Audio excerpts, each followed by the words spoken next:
Hey, what's going on, guys? My name is Joe, and today we have a very special episode. You have a choice, a very important decision to make. So 3 days ago, you should have received a notification in your news tab for the Clash of Clans ESL World Championships 8 wildcard teams. So voting is coming up very soon, and you have a decision to make in order to send only two of these 8 teams to Hamburg, Germany to join the already qualified 6 teams. So today we're over here in Tribe Gaming to take a look at some of the players from the Dark Looters team, and I'm going to show you why they earned my vote to go to Hamburg.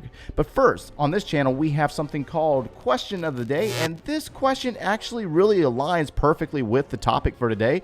For real. Question of the day: do you watch Clash of Clans esport? And if so, what would you suggest to get on an esport team? Well, yes, considering we are covering this clan today and some of their awesome attacks, I do watch the Clash of Clans esports.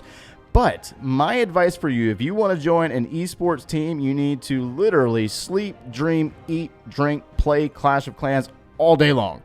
You got to be maxed out, obviously. Most of these players, all of these players, are all maxed out Town Hall 12s, and you need to be really, really good. Like, practice it. Think of it like a sport. If you play football or basketball or something along those lines, they practice every single day in order to get great. That's what these guys do. So let's go ahead and get into some of the action. Let's kick off the action with a little bit of JoJo here with a Queen Charge Lalo. Now, here's the thing, guys. When it comes to attacks like this is like where you see things that you don't normally see, and 2 balloons drop to take out the 2 mortars, and guiding a queen down towards the southern side of this base is incredible to see. So you got a queen and you got the healers, and she's going to work her way down this wall, taking on multiple buildings, taking on an air defense. You also got a barbarian king down here in the south side, and he's going to clear these buildings that are on the south side, wrapping up towards the western corner, taking on the additional barbarian king on the opposite side. And this is going to set up for a queen to go into this base and take down a compartment that houses an inferno tower and multiple things. You got a rage spell dropped. There was a balloon there that's basically scouting for seeking air mines, and the queen is going to turn the corner, back out, take on an archer tower. That king has worked his way up around the corner, and he's going to continue to progress into a hidden Tesla farm, so his ability is going to be used. And so you're going to see some precision, precise, beautiful attacking, just patient. Queen's going to take down an air defense. Jump spell is going to be pre-placed, and you also have the clan castle troops there pulled by the king. You got a lava hound, you have a baby dragon, so the queen's going to be tied up for a moment, and we got to speed this up. There's a rage spell down specifically for that queen to deal with that baby dragon, as well as a poison spell. And so these are things that some of us just don't think about. There's going to be a minion drop back there and the stone slammer to assist on the back end. So that stone slammer is going to go into the inferno tower while the queen is in a rage spell to take down a wizard tower, an air defense, and the enemy queen, guys. The enemy queen. I mean, this is just too much for me. I can't even with this. You got a large group of balloons moving up from the south side, taking on the Eagle artillery, while the Stone Slammer clears the way, taking out the Inferno Tower and opening up a path for the balloons to move directly into the 3rd Inferno Tower. Freeze spell down for that Wizard Tower, catching the Wizard Tower and catching the multi-target Inferno Tower, while there was a Lava Hound that was blocking the fire from that air defense. You got 2 more groups of balloons moving in on 2 hidden Teslas over there on the back end of the town hall, and the queen, she's on the town hall. She's going to in fact take down the town hall, or attempt to take down the town hall prior to the balloons ever arriving. Grand Warden's ability was used right then as the Giga Bomb explodes, and you have this massive, I mean this absolutely massive group of balloons for what? 2 defenses, a cannon, and a hidden Tesla. Minions on the back end. Just beautiful, meticulous breakdown of this base. And this was no punk of a base. I'll put it like that. This was no joke of a base. It was a difficult base, but we have a really solid attacker from the Dark Looters. In this next replay, we got one from Eve Calais. And so, looking at the army, we know this army. 39 Hog Riders, we got 4 heal spells, we got 2 skeleton spells. For this base, you know the intended target from the beginning is going to be the Town Hall, get rid of the Barbarian King, and send the Hogs in on the opposing flank to take down the Queen with the skeleton spells. Now, my real question here is, as of today's date, we got a notification in the news section talking about balancing changes from Supercell.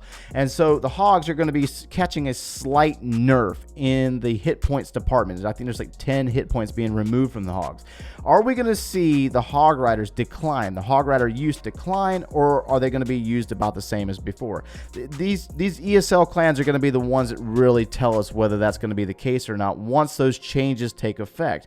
I'm really interested to see how that plays out because I do truly enjoy the hogs. I've always been a hog rider user. I've never been much of an air attacker, so this nerf is really kind of straight to home on this one for me. So back in the action, we got the king in there blocking for the queen. The queen's going to take down the town hall. He is going to kick on the outside of this base, and the town hall is down. Now you're also going to see some archers come out of the clan castle. The queen's ability is going to be used, and you're going to see the lava hound get on that queen.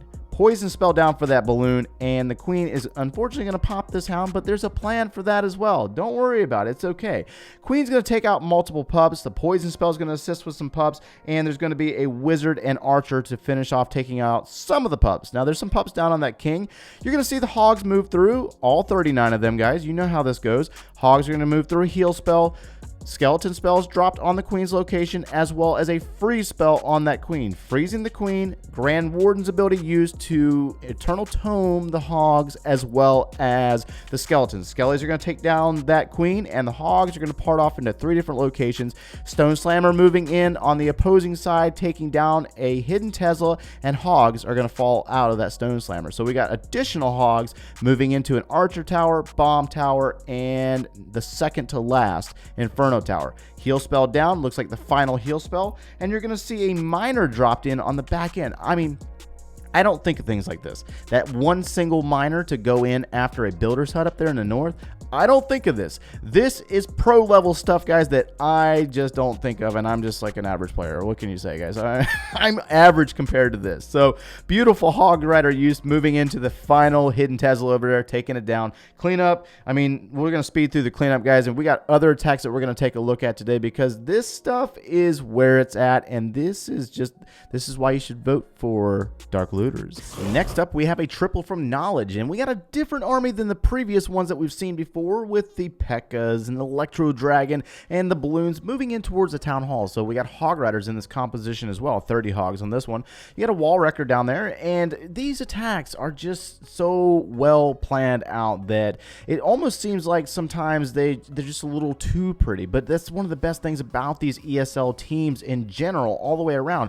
With the Barbarian King, you got bowlers, you got a rage spell, you got Grand Warden to move through the town hall's location. Grand Warden's ability used, and they're going to hit this jump spell in the core, taking on the clan castle troops. Now, remember, guys, if you're not aware, when it comes to the use of hog riders up at this level especially, you have to get rid of the enemy queen, and that's exactly what we got going on here. The archer queen, bowlers, and Grand Warden are in the core. They're taking down the enemy queen and the clan castle troops. I believe there's a P.E.K.K.A. in there as well, caught on a wall, but you're going to see the hog riders move in, a group on the hidden Tesla, moving into an archer tower. See how precise these hog drops are, taking on multiple different defenses to merge the hogs all together into a heal spell, going into a bomb tower, taking on one of the 3 inferno towers, and backing it up with the wizards for the cleanup. Now you have the Grand Warden down on the south side by himself.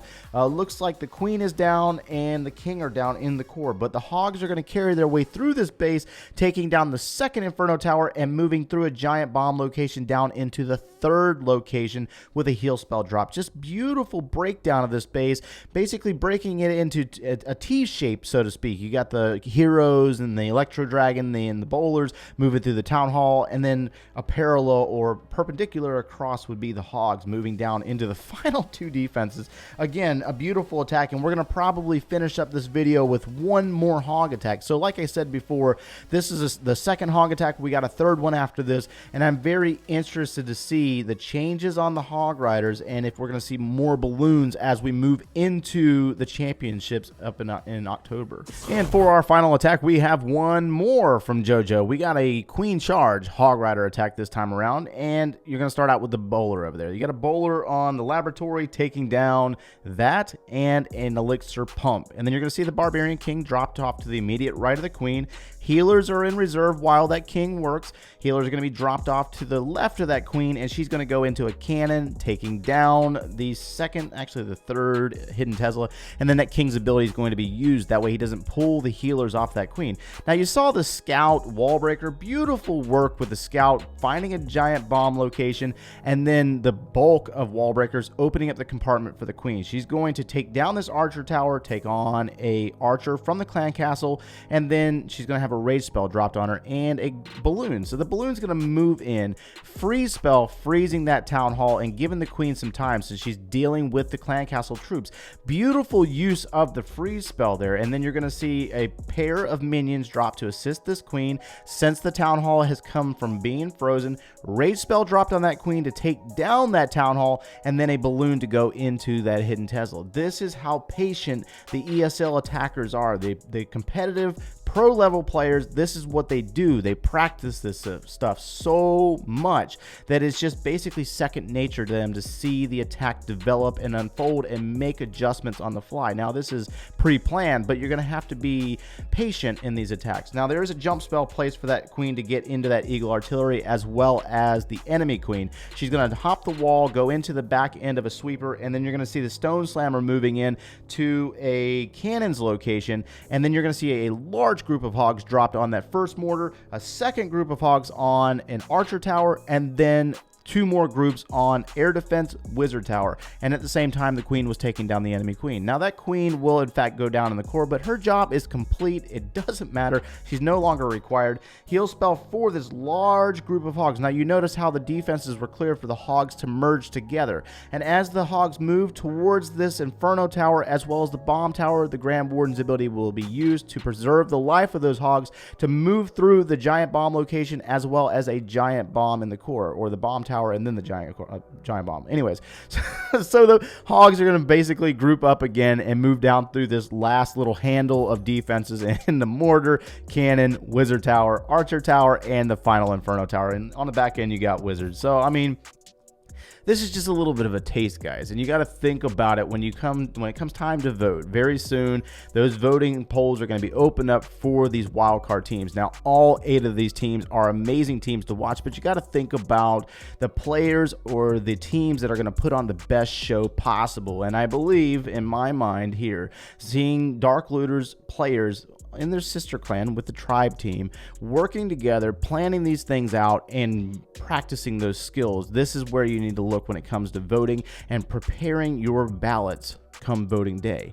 All right, guys, that's going to wrap us up for today, guys. If you enjoyed the content today, smash that like button, subscribe if you haven't done so already, and we'll see you in the next one, guys. Take care.